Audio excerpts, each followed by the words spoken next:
Hello friends, hope you all are doing great with your friends and family. Today I thought it is very important to be aware of your rights.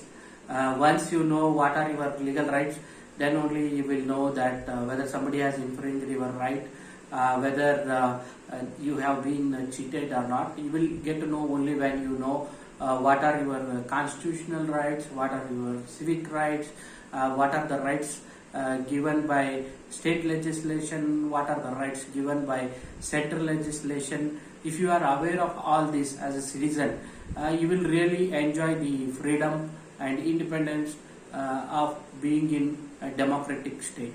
So, in order to spread the legal awareness, I am planning to do a series of educational videos which are common to any public who will come across repeatedly. So something like the matrimonial crimes, or something like what are the rights of a person when he is being arrested.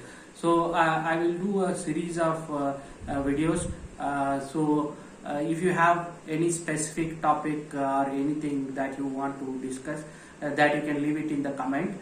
But this is a purely an educational video. If you have any specific grievances, I would recommend consult practicing advocate, because each problem is different. That need a different way of approaching it, so that you get the justice. Thank you. Have a good day. See you with the next video. Bye bye.